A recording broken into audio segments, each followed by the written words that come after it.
Tsahal poursuit ses opérations autour de Gaza. L'agence palestinienne Wafa affirme qu'au moins 51 personnes ont été tuées après une frappe aérienne dans le camp de réfugiés de Magazi. L'Ukraine est sur la bonne voie pour renforcer sa candidature à l'Union européenne. Ursula von der Leyen s'est dit impressionnée par les réformes récentes entreprises par Kiev. Washington débloque une nouvelle aide financière d'une valeur de 125 millions de dollars à l'Ukraine. Les combats entre troupes russes et ukrainiennes s'intensifient à Avdiivka. Domingos débarque sur les côtes de l'ouest de l'Europe. Cette nouvelle tempête pourrait causer de nouveaux dégâts dans des zones déjà touchées.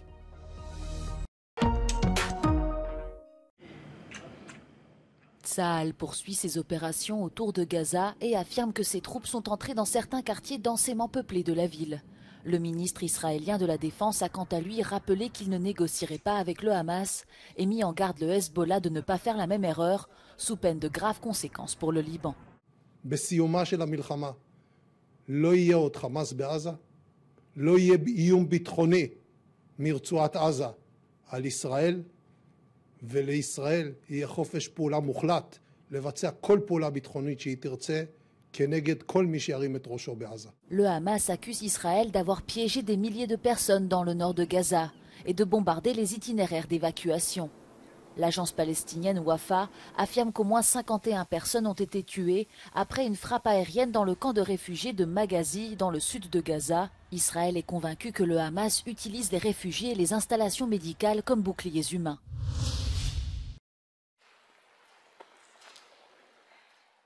L'Ukraine est sur la bonne voie pour accéder à l'Union européenne. C'est le constat de la présidente de la Commission européenne, Ursula von der Leyen, qui s'est rendue ce samedi à Kiev.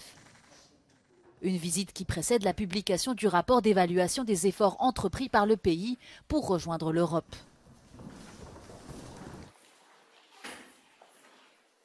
I want to tell you how impressed we are by the reforms you've made in the midst of a war.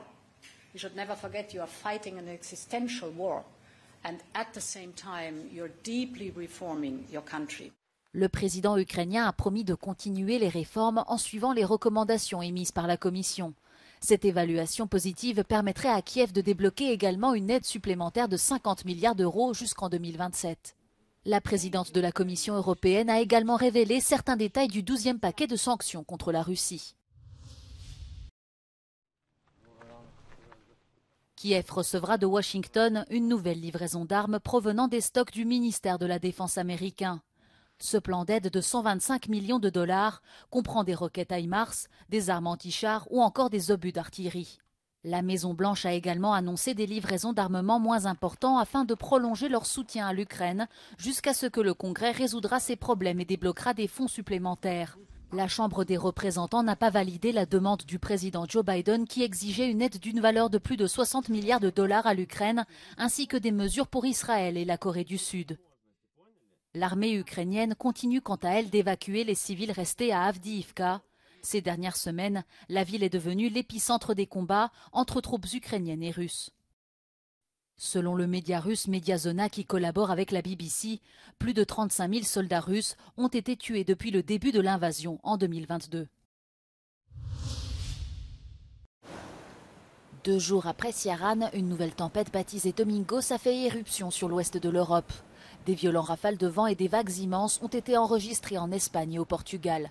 En France, une alerte orange est en vigueur le long de la côte atlantique de la Vendée à la Gironde ainsi que dans le Pas-de-Calais, avec des vents allant jusqu'à 150 km/h. Ça souffle, mais je suis habitué, on vient de la Bretagne, donc on a voulu éviter la tempête en Bretagne et on vient ici. Domingos, a priori moins sévère que Ciarán selon Météo France, pourrait toutefois causer de nouveaux dégâts dans des zones déjà touchées. La précédente tempête a fait 19 morts. L'état d'urgence est toujours en vigueur dans plusieurs régions italiennes. Dans le nord de l'Europe et les Balkans, de nombreuses routes ont été bloquées par les chutes d'arbres et les zones inondées.